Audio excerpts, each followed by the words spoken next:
Yeah, that was probably one of the first questions I asked myself. Who do I want to be? How do I want to be showing up? And, you know, when we introduce ourselves to people, a lot of things that come out are, oh yeah, I do this, I do that. You know, one of the first things people ask me is, oh, what do you do? So I'm a doctor. I practice medicine. I work as a doctor. But who I am as a human being is a being of love. I love people. I want to serve people. And waking up in alignment with that I am going to show up as love in everything I do, in every interaction I have with my patients, with my colleagues, with my partners, with my friends, every single interaction with strangers on the street, I'm going to show up with love, then the only outcome of that is going to be love, you know, Wow. and contribution and service. Wow. You plug that energy, your value, something that's really core and authentic to you in everything that you do, there's no other option but success.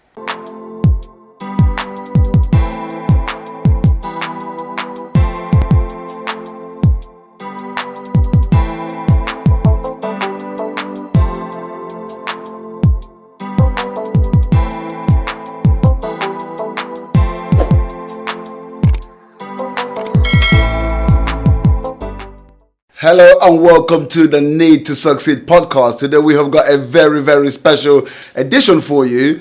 And really what this podcast is all about is bringing on phenomenal guests and just talking through their journey, like what makes them successful. Because oftentimes we go through things in our lives, right? And the very same thing that allows one person to remain trapped is actually the very same thing that makes one person very, very successful. What is that? That's why we bring on phenomenal guests on here to talk through their journeys and how they're able to process those information that has allowed them to become successful. And today we have got an absolutely phenomenal guest, a lady who is she's doing everything, right? She is an entrepreneur, a well-being entrepreneur. She's a doctor. She's also part of the under 40 honoree and an inspirational woman awardee as well. Please join me in welcoming Dr. Alisha Damani. How are we, Alisha? I'm great. Thank you so much for that introduction. You're Wow. very, very welcome. It's an absolute pleasure to have you on here today. I've been really, really looking forward to this one. Me too.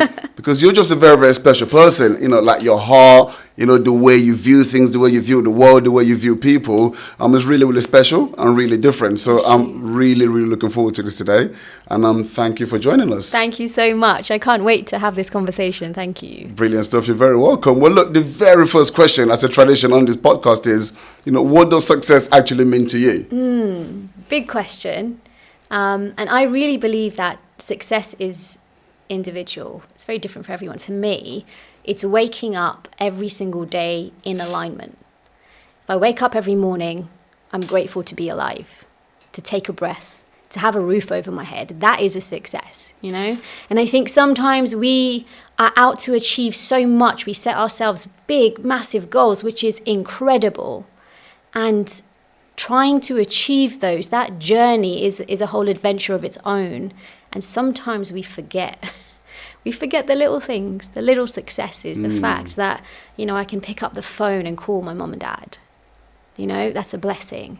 And one of the biggest learning points I have had in my life in terms of success is actually the more I am grateful for what I already have, the more that success and opportunity comes to me. Wow. That is so powerful, right? And it's so powerful, actually. It was a couple of weeks ago, we run these events, and there was something that the speaker was asking people to, you know, to kind of talk about what they're grateful for. And, you know, a lady wrote, you know, she's grateful for having a mobile phone and electricity. And, you know, I come from that, right? I came from Nigeria where, you know, the electricity would turn off, you know, mobile phone was just what you're talking about, especially when I was growing up in Nigeria, which was in the 90s. And when I heard the answer, it just really took me back. Like, yeah, wow. When was the last time I was grateful for actually being able to have a mobile phone or, you know, the electricity never turning off? Yeah. You know, sometimes, although I still feel I'm connected, sometimes you're so far away from it that you're not grateful for these little things. Yeah. But what I really like that you said, you mentioned alignment, right? Like waking up in alignment. Like, first of all, like, what does that mean to you? And also how, you know, what is the alignment? How do you actually decide, what it is that you're going to be aligning with or aligning to? It's also another big topic, and I love talking about this because I believe alignment has a lot to do with your values, with your identity, what you give yourself day to day. And the reason I use gratitude as a success, gratitude is so much. It's mindfulness, it's meditation. For me, it's also a success because it's what's had me become who I needed to be to take on the actions, to take on challenges and get to where I've gotten to today. And what it took me with regards to alignment was the idea of waking up at peace with who you are. A lot of people have no idea who they are. And there was a time in my life where who I was attached to lots of external things. My culture, the color of my skin, my job title, my family. It was attached to who I was all of that. Society, culture, my grade, that's who I was. And there came a point in my life where I knew that this wasn't me. The life I was living wasn't me. And who am I if I let go of all of that? And it really took me to step back, look at the bigger picture, reflect on the life experiences I've had, to then step forward and say, you know what? This has been my life. This has been my experience. I am where I am today, and now I get to choose what I want to do and who I want to be. To take that next step, what I needed to do is be very clear on my values. Who am I as a human being? At the very core, who am I as a human being? I am a human being of love. Did you ask yourself that question? Yeah, that was probably one of the first questions I asked myself. Who do I want to be? How do I want to be showing up? And, when we introduce ourselves to people, a lot of things that come out are, oh yeah, I do this, I do that. One of the first things people ask me is, oh, what do you do? So I'm a doctor. I practice medicine. I work as a doctor, but who I am as a human being is a being of love. I love people. I want to serve people. And waking up in alignment with that I am going to show up as love in everything I do, in every interaction I have with my patients, with my colleagues, with my partners, with my friends, every single interaction with strangers on the street, I'm going to show up with love. Then the only outcome of that is going to be love, Wow. and contribution and service. Wow. You plug that energy, your value, something that's really core and authentic to you in everything that you do. There's no other option but success. Wow. It's interesting that you say that, because I think when people talk about love or feeling love or always giving love, it's probably just one of those things, generally, from my experience, that people say. And, we met through one of our mentors. Yeah.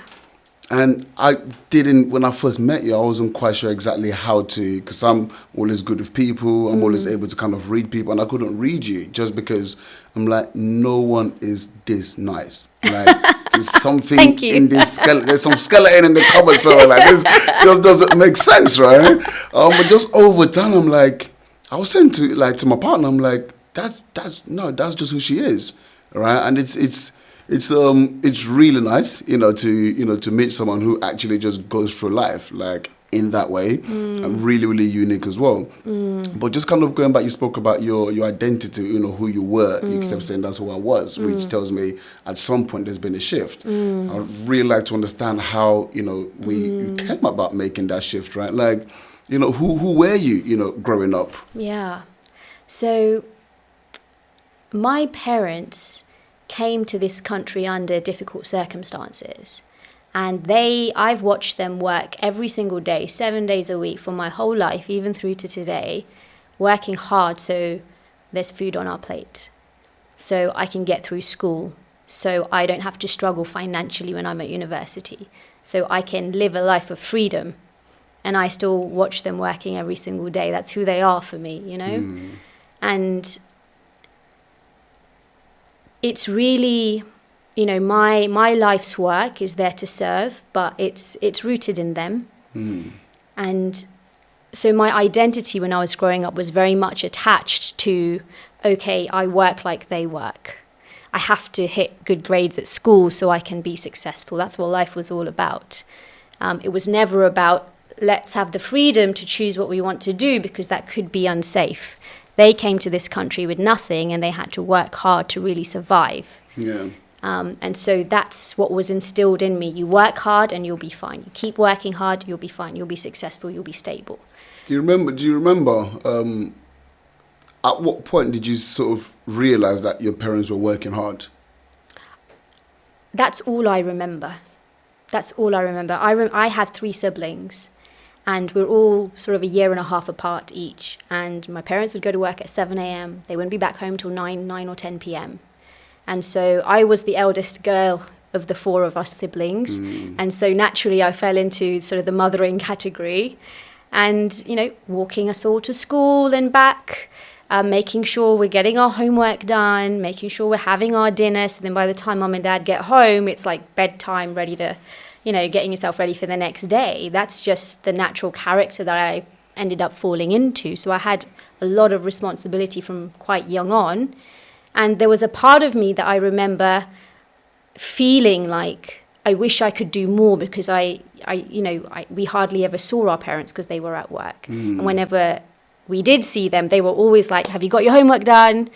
It was always about work, but that was normal.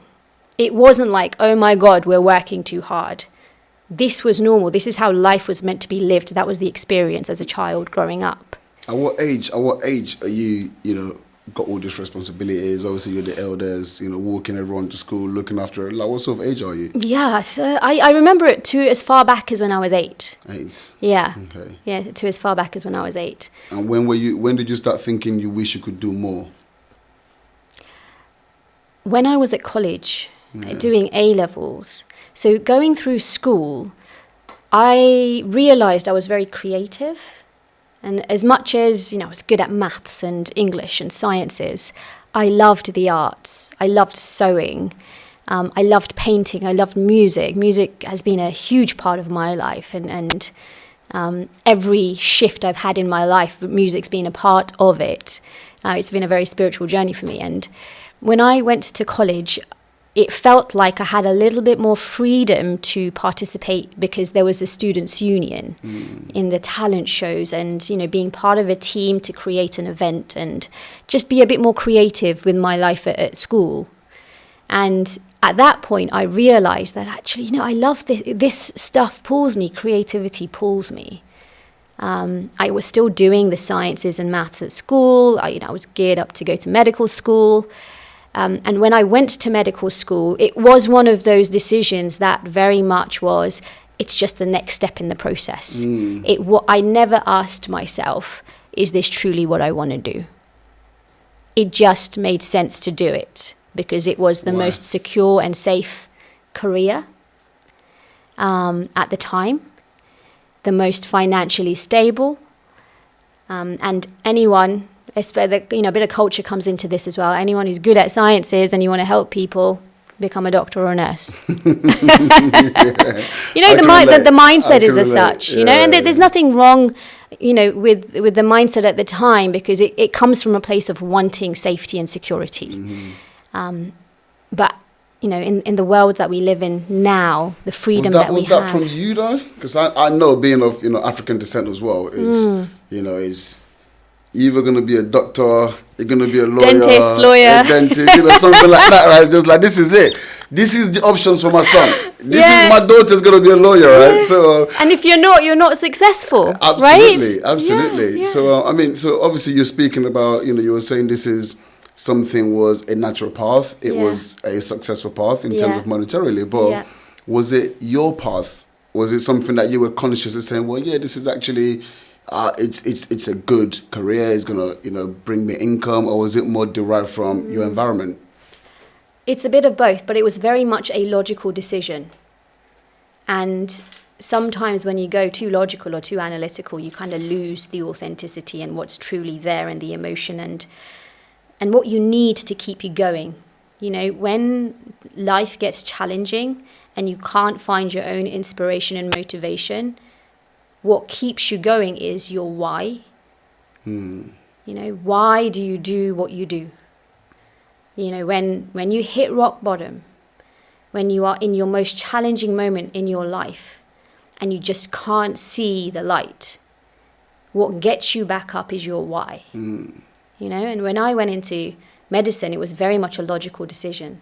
So, and medicine is not an easy course, of course. Yeah, no, it isn't. And I was cruising through it for the first couple of years, but when I started seeing patients and it was all becoming a bit more real, I realized I can't cruise this.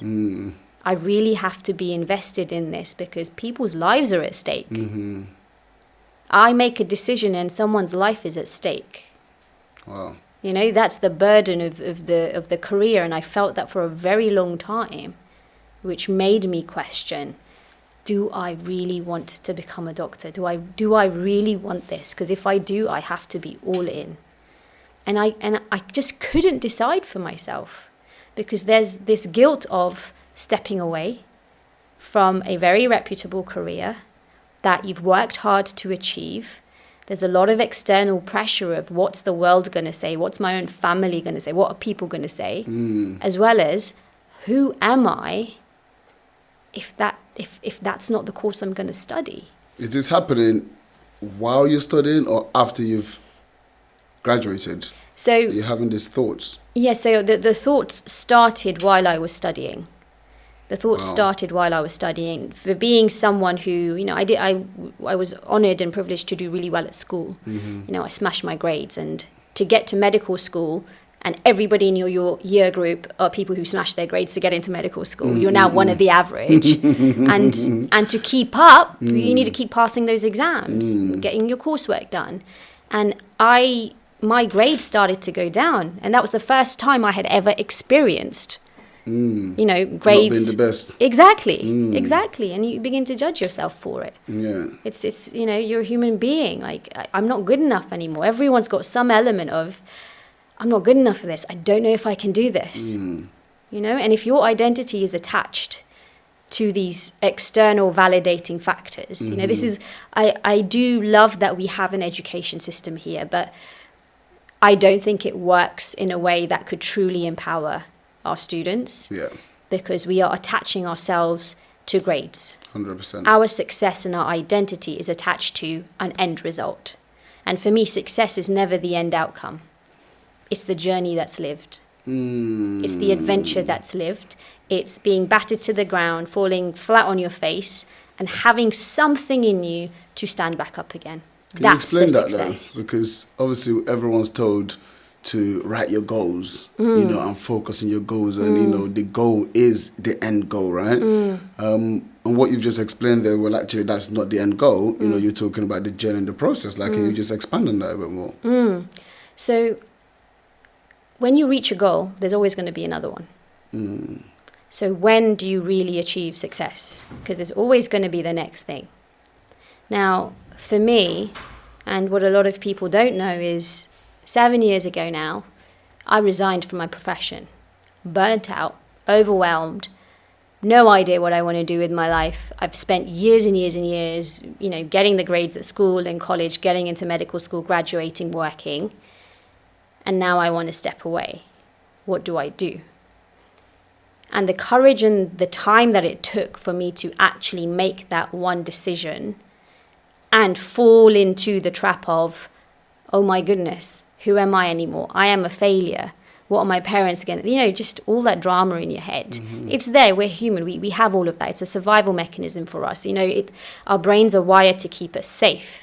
So if we're going to make a decision that's going to rock our life, it's going to, you know, it's not going to make it easy for you to make a decision that's different and that's unfamiliar, that's unsafe. No, it's easier too, and the brain wants, like you said, wants to keep you safe. So it's actually, well, really think about this. Do you really want to do this? You've got all of these other things, you know, think about your family and your reputation and all that sort of stuff, right? So as a doctor, people would say, oh, you're successful, full stop, right?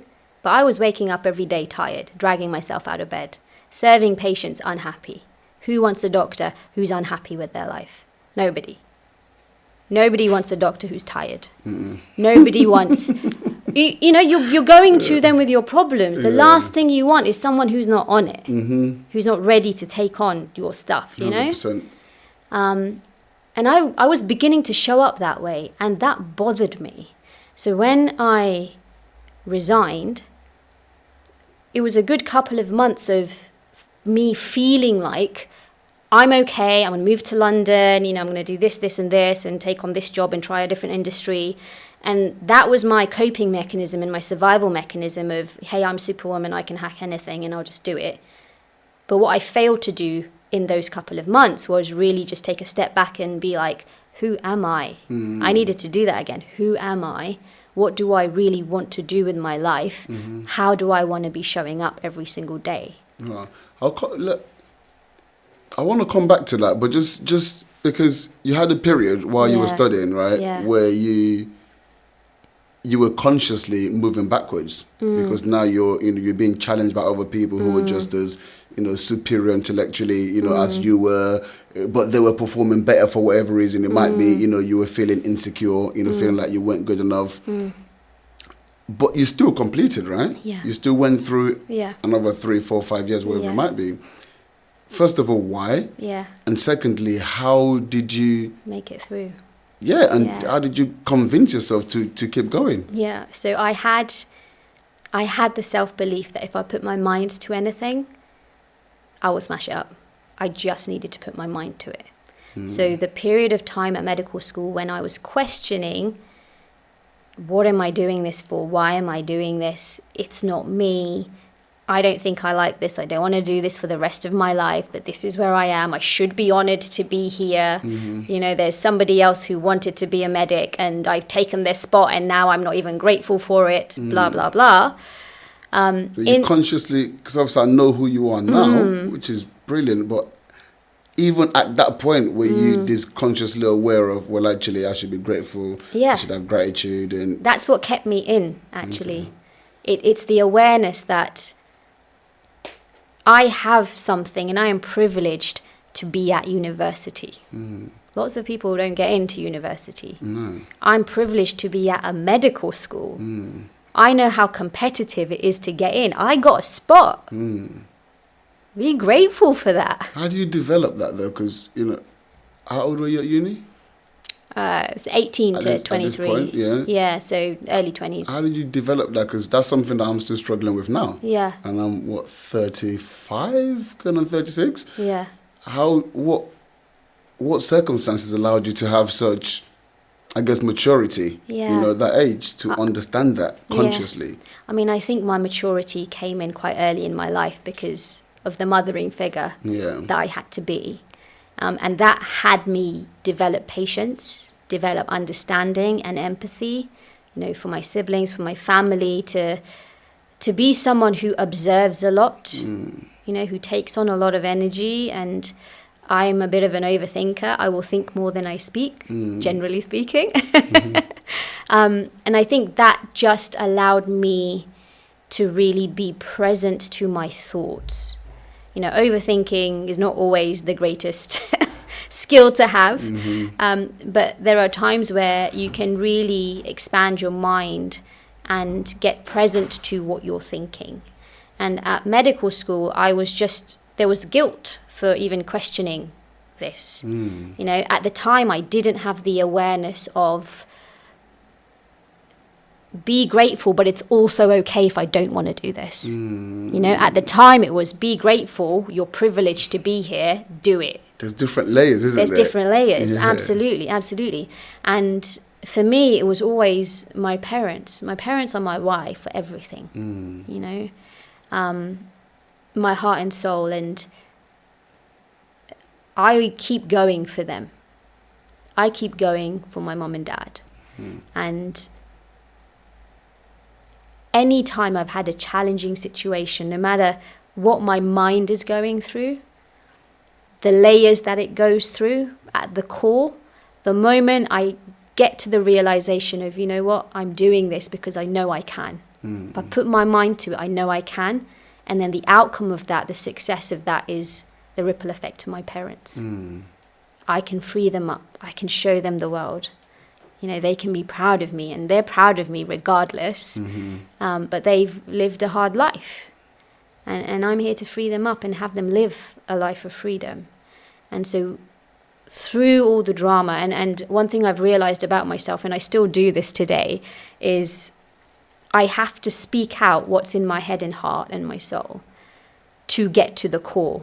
Otherwise, I'm in my head, I'm in my drama, and that's where I end up making my decisions from. Oh, do you mean like physically speak out? Physically speak out. Okay. You Yeah. one of those like crazy people that just walk down the streets and talking to yourself? Don't tell anyone. But no, I'm grateful to have a lot of incredible people around me who listen.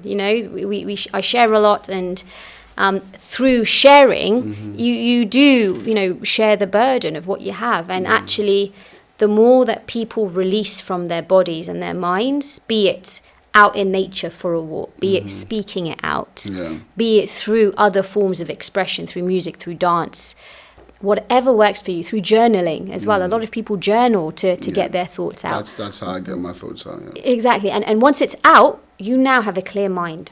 Now you can see with clarity, you can feel with clarity, and make a decision from a place of clarity. That's beautiful, man. Because I think that's what they say about, the people that you surround yourself with. It's so powerful, right? They say you're the sum total, the 5 people you spend the most time with, because, the truth is, those things you're talking about, you can't just share with everyone, because some people won't understand. Yeah. Sometimes you don't even want anyone to respond. You just want to be able to just get out what you're saying. And absolutely. if you're with the right people, they understand that, they absorb it, or they might be able to help you think through that process. But the wrong people could actually exacerbate that situation, right? So it's making sure you're surrounded by the right people. Does that make sense? Absolutely. And I think people are powerful, but also they're not just always going to know how best to serve you. And one of the most powerful things I've learned through my sharing is actually telling you, you know what, this is what I need from you. I need you to listen. But powerful. Right? Because sometimes you might feel like, I've got something that can help you. There may be some unsolicited advice that is actually really helpful. And you'll feel a pull to share it because you're coming from a place of love. There's nothing wrong with that. But actually, the person who is sharing, if they have the courage and the awareness to share, you know what, I need your advice right now. Or I just need you to listen. I just need to let this off my chest. I've got a couple of options in my head. I don't know what to decide. Can you help me decide? Then through my sharing, you actually know how to help me now and how to serve me. So it's being around the right people, but people who are also receptive and open to being told how best they can serve you. It's like when you look at love languages. Everybody has a different love language in the way they give and the way they receive. Communication is very, very similar. I communicate a certain way. You receive it a certain way. And it will be different when we flip it the other way around. And if I really need help, if I really need to share something, and I just want you to listen, then it's up to me to tell you that. And if I don't tell you that and you're there to give me advice, great, nothing wrong with that. I shouldn't get upset with that because I didn't tell you, I just needed you to listen. Wow. Do you see what I mean? Yeah, that's brilliant. I think the responsibility lies on both sides, but actually if you can take ownership of that conversation. That's brilliant. I think that's actually something I'm going to take away from this because, for me, journaling, because I'm just one of those people, I'm solo, but it's nice getting it out because once I hear myself writing, if that makes sense, I'm sure that makes sense. But once I hear myself writing, then I'm able to sort of work through it. I'm not necessarily one who talks through the process with someone. Yeah. But times when I have done that, it's been very powerful. It's been really helpful. But sometimes it hasn't been. But that's what I now understand is because of my framing. I haven't framed the conversation or framed how I would like them to serve me in that dialogue. Yeah. So it's just gone wild, wild west. Yeah. Right? So if I'm able to frame it better and say, well, look, I just want you to listen. Yeah. Or I need your guidance on these 2 points. If this is 1, this is 2, these are the options. Yeah. Right? Yeah. What do you think is best? Or actually, I just want you to give me some ideas and tell me what you think about, what I'm about to say. So I think that's really powerful. So I'll definitely be taking that away. That's brilliant. Just kind of going back to, you're now fully qualified. Yeah. You're a doctor. You're now Dr. Alisha. Took me a long time to actually call myself a doctor, you know. Yeah? Yeah, there was something about having a Pretty title. weird, actually, yeah. Something about having a title made me feel invisible. What do you mean about that? As soon as I became a doctor, most people I knew suddenly saw me as a doctor, and it felt like for me, who I truly was underneath that title was lost. It didn't matter. Who I truly was didn't matter, because now I'm a doctor. I'm ready to get married. Do you feel like that came with... Because a doctor to me is a doctor, right? I wouldn't necessarily... I wouldn't necessarily look at them as not a human being compared to anyone else, but, you know, they've got the tag of a doctor. So do you feel that was external, or was that more how you felt that people were viewing you? Yeah, a bit of, I mean, definitely both, because, you know, a lot of my relatives were so proud of me, and they kept referring to me as a doctor, and I felt like I was incomplete. That there was more to me that I hadn't had a chance to explore. Like for me, it felt like my experience of the last couple of years of medical school was so challenging, because I was questioning whether I even wanted to do it or not. And these people are happy for me that I achieved a title that I don't even know that I want. I didn't even know if I wanted to live this life, and I'm being celebrated for it. You know? Wow. So I was in a quite a dark place when I graduated. You can't. Who do you talk to? Who do you talk to? I was living in my head. I was living in my head, you know, and like my parents have always been brilliant. They've always been people that I've been able to talk to. And one of the challenges I had was I you know, they are of a similar mindset that, you know, my daughter's a doctor. Oh my goodness. You know, she's set for life. She's set for life. You know, for them, this is what success looked like. And I'd achieved that for them. But I hadn't achieved that for myself.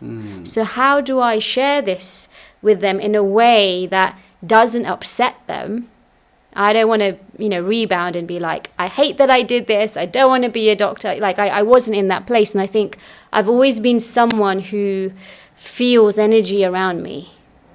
You know, because I've had to be that human being for most part of my life. And as a doctor, you kind of learn to listen for the unspoken things when you're with your patients as well. So I've always been someone who feels energy, and I don't like upsetting people. I've been a people pleaser for a lot of my life.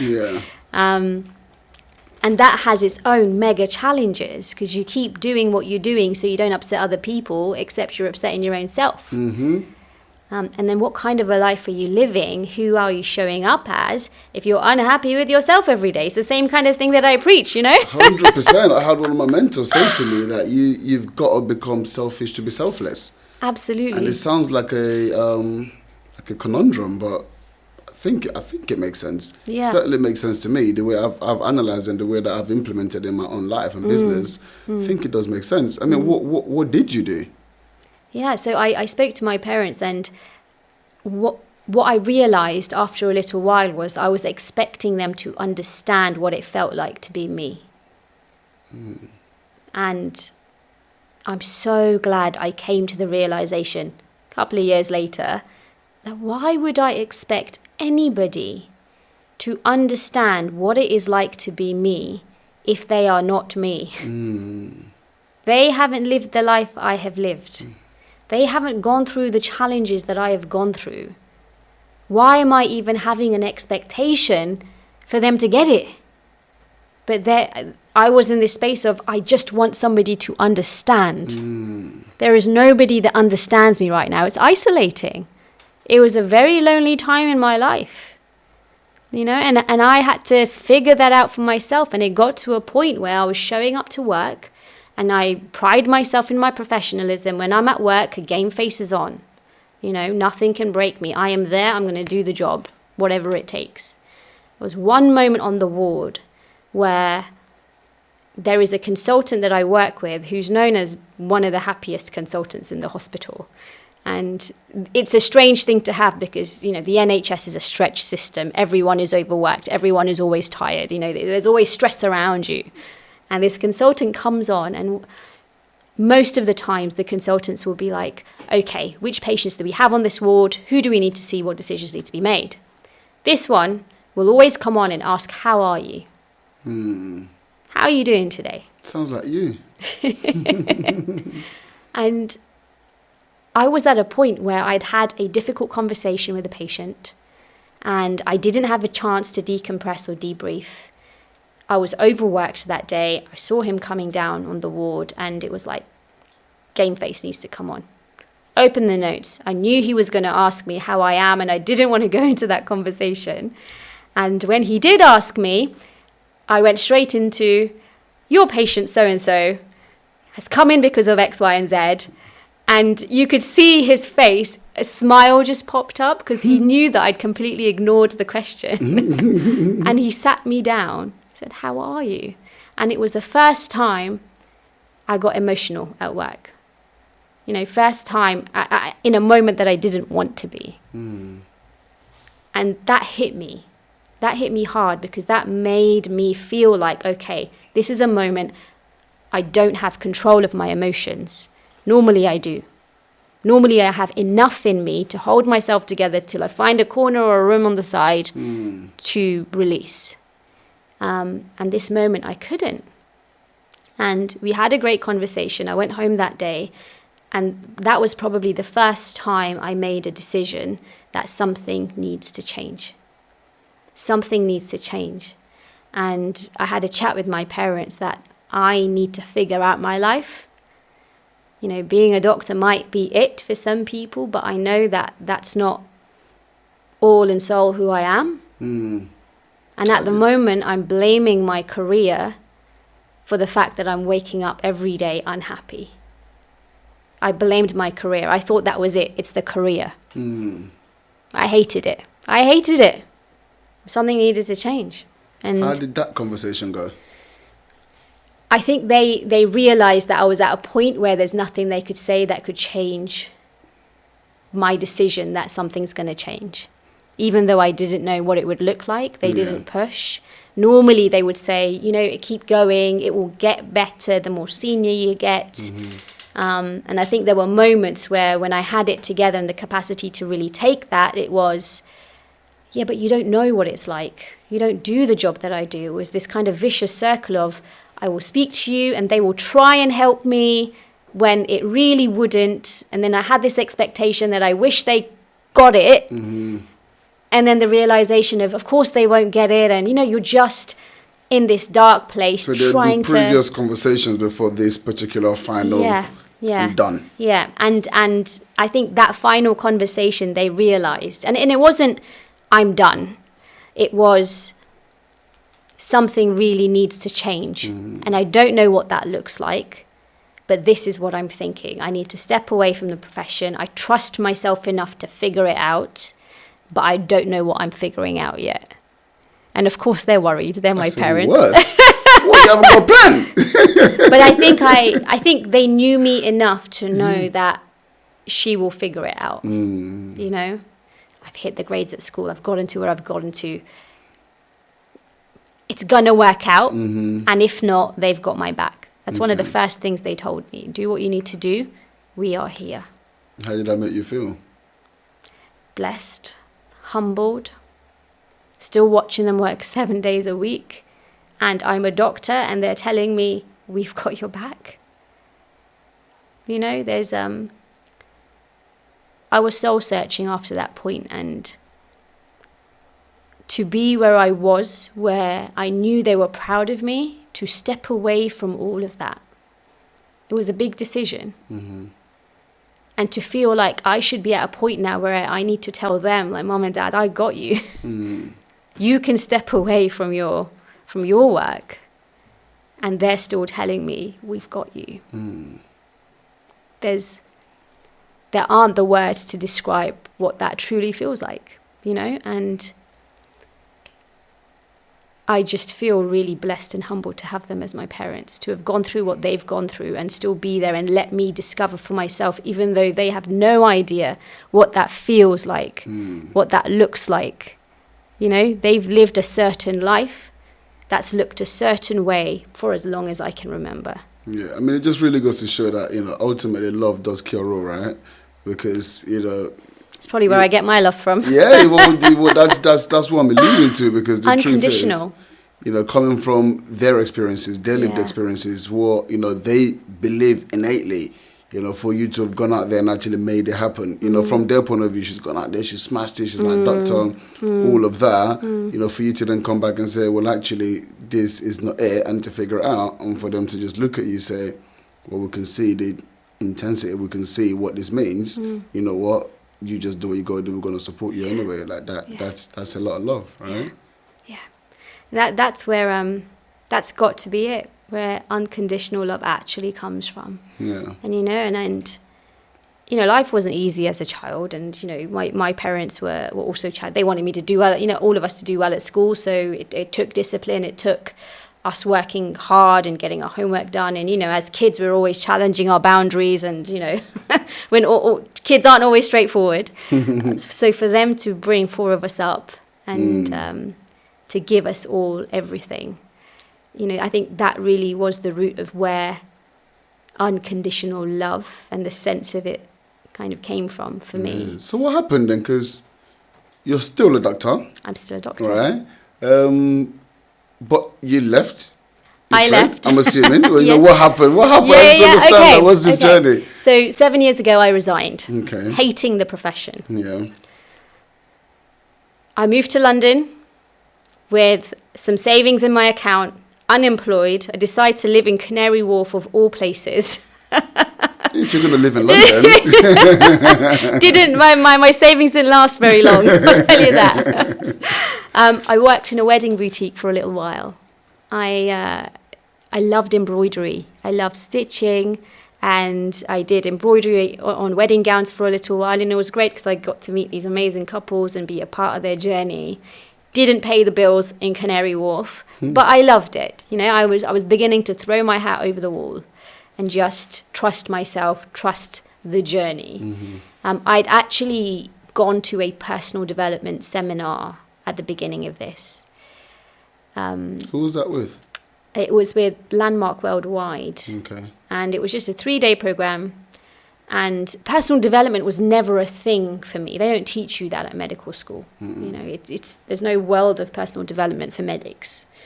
And I did this course, and for the first time I felt like I don't have to follow any conveyor belt, because that's what I was doing as a medic. I know what the next 20, 30 years of my life are going to look like, in fact, from school. And I'm going to do these set A-levels. I'm going to go to these set universities. Training is going to be X number of years. Then to become a registrar, it's going to look like this. And to do a consultant, you know what the rest of your life is going to look like. You're on a conveyor belt. You're going down, a path that's been walked many times. And now I was unemployed in London. To do this course at the early stages of that part of my journey was completely transformative.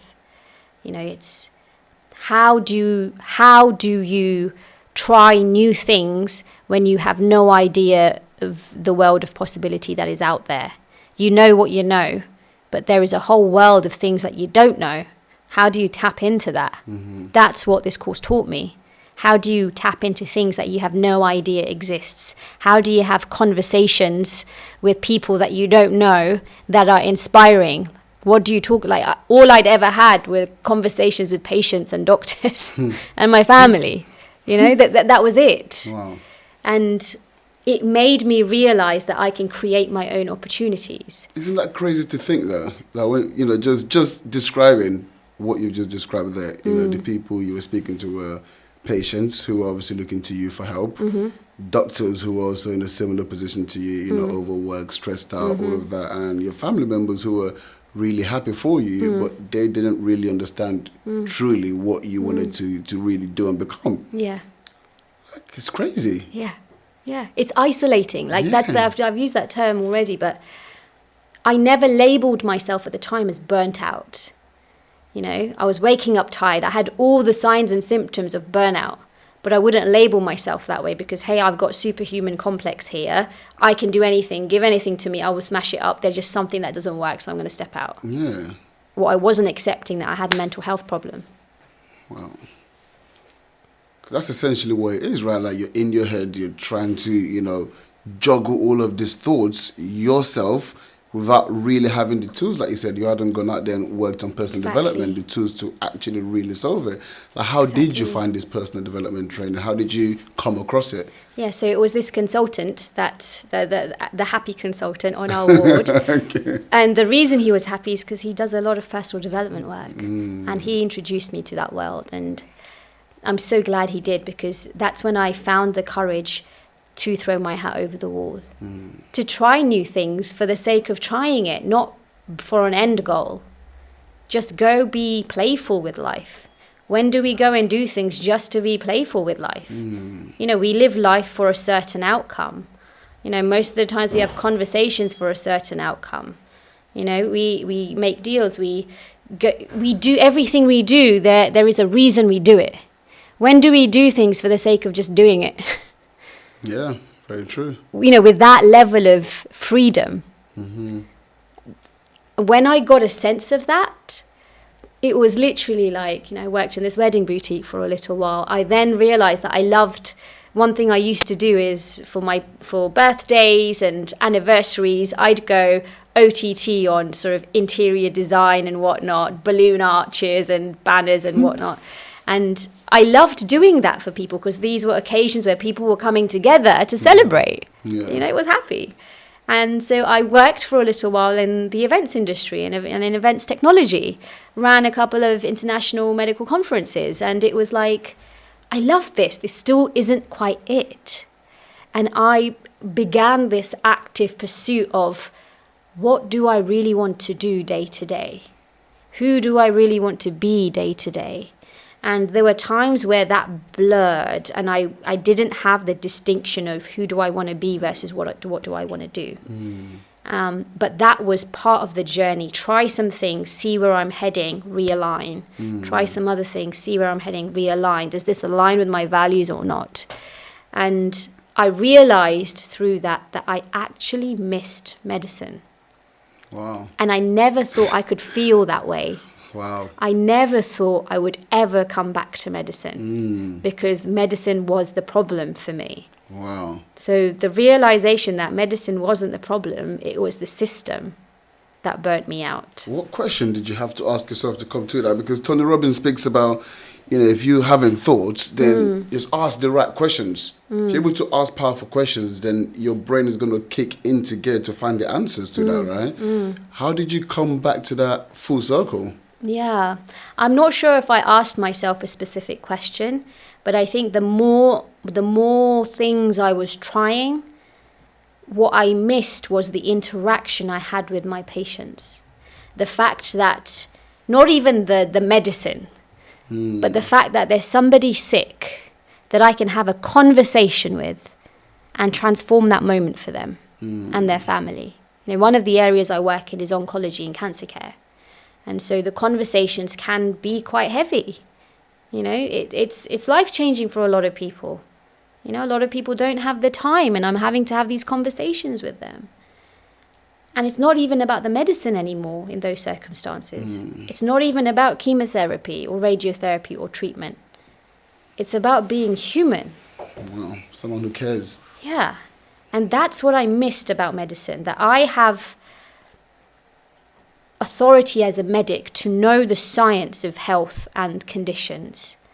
And I can be there in the position of authority with the patient, and they feel safe that they are with me. And I can say what I need to say to make them feel better, as well as giving them the necessary medications that they need. But the most powerful thing for them is the fact that I can be a human being with them, as well as that figure of authority. Wow.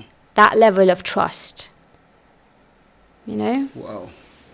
I'm just sitting and just thinking, it makes perfect sense, being who you are. Like, I get it. I get it. It makes sense. But it's just crazy to think you had to go away. It was right underneath your nose the whole time, but you had to go away from it to then actually realize that, this is actually home. This is where I belong. It's like they say, you don't realize what you have till you've lost it. You know, and for me there is some truth in that. Yeah. And that sometimes you can have it all, or you can have something and you don't realize the value of it until you no longer have it. And sometimes that needs to happen for you to really get present to the value of it. Wow. You know, it doesn't have to be that it's wrong that you had to go through that. No. But that journey has made you realize and got you present and made you who you need to be to feel empowered. So for me, coming back into medicine was an empowering decision, not because I had to come back, but because I wanted to. No, I think it's beautiful, because I think it's a thing of you're moving away, and it can really help other people who might be in that same position as well. You know, they're thinking these thoughts. They say, well, actually, look, it's not the case that you hate what you do, because I would imagine a lot of people who I know who are doctors, nurses, they're really, really caring people. Now, I also know that they're overworked, they're stressed, right? So it doesn't necessarily mean that, you know, you no longer love what you do. Yeah.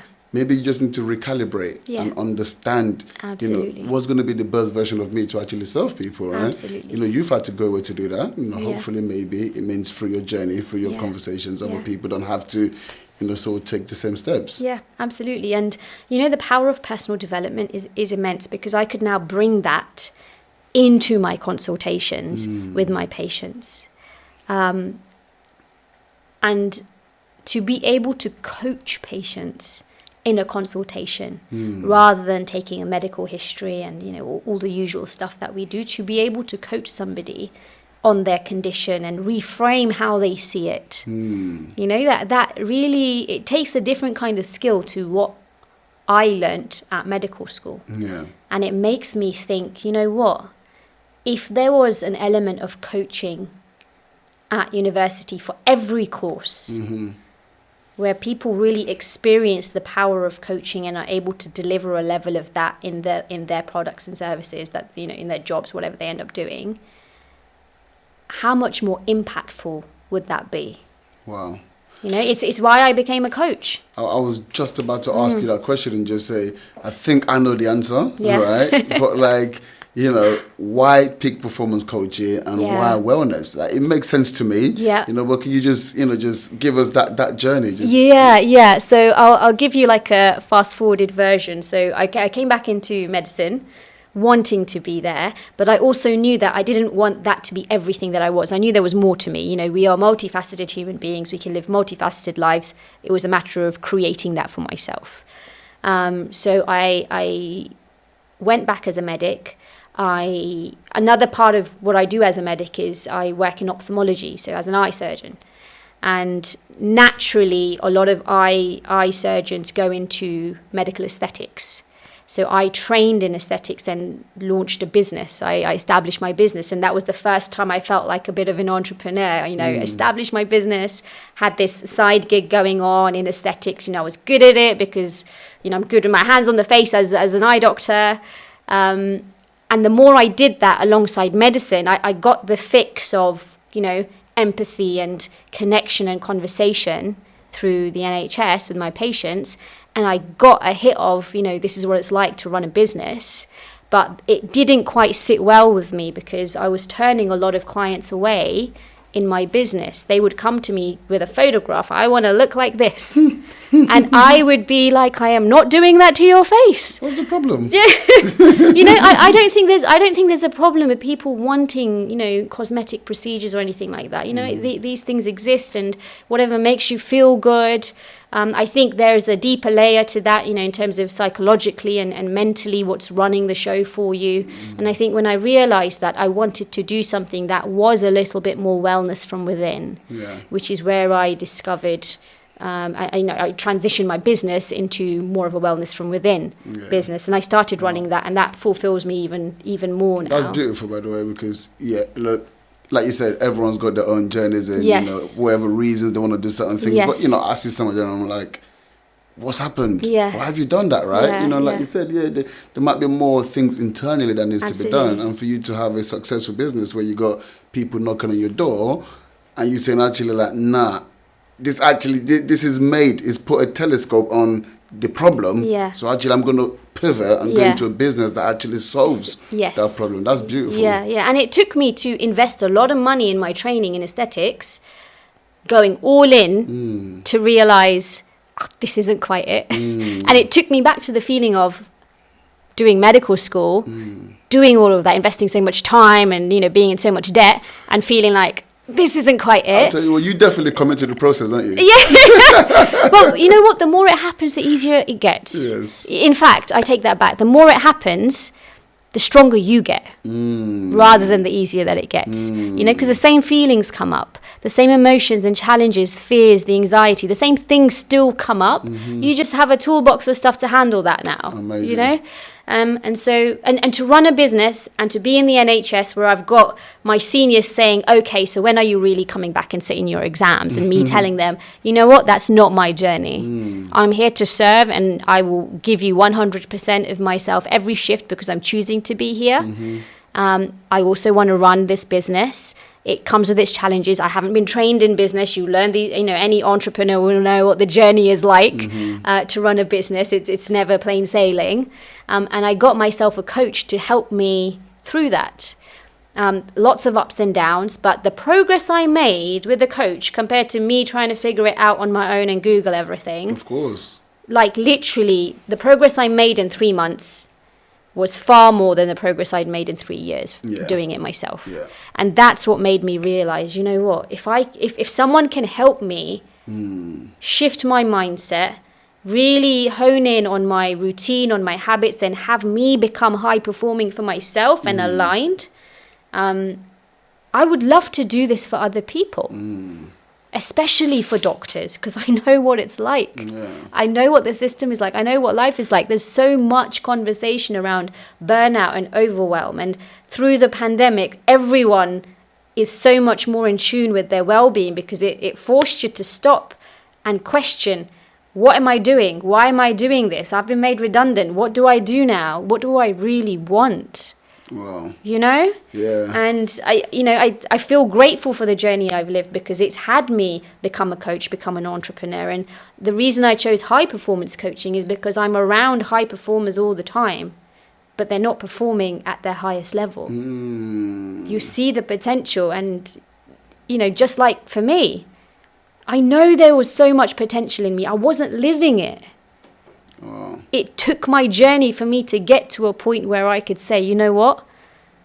I love that I'm waking up every day aligned. I love that I'm waking up every day able to pick up my phone and call my parents and be grateful and have these habits that have me perform at my highest level. Wow. Incredible. And I just see the passion that you just spoke with when you're just talking about that. It's amazing to see. I love what I do. Yeah, I can see that, and that's taking you places, Absolutely. I was remiss to not mention, at the introduction, you're an international award-winning speaker. You actually spoke on the TEDx platform. I have, which yes. is incredible. Was it a couple of months ago? Yeah, a couple of months ago. Which is beautiful. Now, you're helping a lot of people. You're sharing that message and, and changing lives, which is absolutely incredible. Like how do you feel like, things have changed since you've decided to go on this path? Yeah, it's humbling. It's overwhelming. The problems are good. It's all still taking a lot of work for me, a lot of personal development for me, but where I am showing up authentically now as fully myself, holistically myself, aligned with my values, opportunities have begun to come.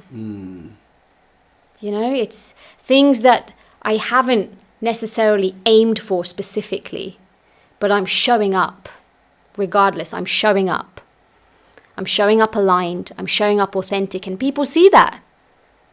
People know when you're being genuine or not. You can ask somebody, "Oh, how are you doing?" and they'll say, "Oh, I'm fine," but really they're not. You can see through that stuff. It's like a natural conversation, but it's not the right answer. Yeah. Like the energy is different. You know when people are being honest in that conversation, but you also know when people aren't. You know when there's something up. So when you're able to show up authentically as yourself, and people see that, people are attracted to authenticity. 100%. When you show up as, it doesn't even have to be your best self, just your authentic self, people are connected with that. They feel you, they see you, they hear you. And, we're wired for love as a humanity. And that's a way we get connected with people. We get connected through happiness and pleasure. We get connected through pain as well. So it's okay not to be okay. And where I was able to show up powerfully, authentically, that I wasn't pretending that I feel okay as a doctor. If I feel burnt out at work, I will tell them, yo, I need 10 minutes. Something's not right. You don't want me making a decision in the next 10 minutes right now. But, to have the courage to step back and put your hands up and say, you know what? This is what's truly going on for me. And to step into your power, to talk yourself through things and use the tools that you've learned in your life experience and really make some goodness out of everything. Like the one thing, you might know this about me, that I will always find the light in any situation. I will always find the goodness in any situation, no matter how challenging or dark a situation is. I'm a huge believer in life is happening for you. So no matter how terrible it might feel, the light is there. You just need to find it and hold on to it, because that will pull you through. Wow. And that's what gets me back up. That's what keeps me going. And it's not about having the perfect life. I can wave all these titles around and, feel amazing that I've achieved so much. But for me, what really matters is the journey that I've lived. The fact that with everybody listening, I know everyone's going through their own stuff. And that's okay. Find the light. Find your reason, your why to keep going, because the more you show up, the more authentically you show up, the more aligned you are with yourself and who you want to be, people will find you, people will see you, and opportunities will just come. They just will. There's no other way. Wow, so true. Yeah, I'm a massive believer in that as well. It talks about visualization, setting your intentions and then of course taking the actions to make it happen. But, 100%. You have to first of all actually set the intention and start moving towards them. Things happen. But what I love by the people I'm surrounded with and the conversation I'm having, and you've pretty much touched on it as well, which is, you're just always developing yourself. You spoke about personal development, but what I loved about when I was speaking about your achievements, I asked the question, the first thing you went to is, well, look, I'm still being coached. Right? Like, development never stops. And when that stops, like I say, when you stop growing, you start dying. All right? You've always got to be developing yourself. Like, you are your biggest investment. Right? And once you understand that, that's when you can truly start moving towards, really where you want to be. So, congratulations for everything. I think it's absolutely beautiful. Thank you. And we've got a tradition, right? Before we end the podcast with a final question. And look, you've got all of these amazing things happening. It's been an incredible journey. I'm sure there's, more, we can probably go into, but, hopefully you'll be happy to grace us with your presence again. Bless you. But what is now your need to succeed? My need to succeed. My need to succeed is all about living a life of my highest expression of service. For me, life is about sharing a smile, making this planet a healthier and happier place, whatever that looks like. And if I can help you do your thing, and that's going to touch 10 other people who do their thing, and that hits 10 other people, the ripple effect of that is immense. And I truly believe that we have it in ourselves as a humanity to really transform this world and make it a place of peace in our lifetime. In our lifetime. And the only way to do that is by keeping going, by serving, by loving, no matter what. That's a phrase I go to a lot. My need to succeed is no matter what, I'm going to love. No matter what, I'm going to serve.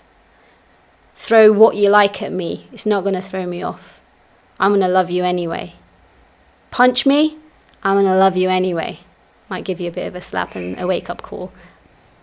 But that is my need, to live at the highest expression of myself, my love, my service, because if I can do that and I'm fulfilling my purpose, it's going to help the world do its thing, and become a healthier and happier place. Don't know if that answers your question, but that's what's calling to me right now. Amazing. That was beautiful. Dr. Alisha Damani, thank you very much for joining us. Thank you so much.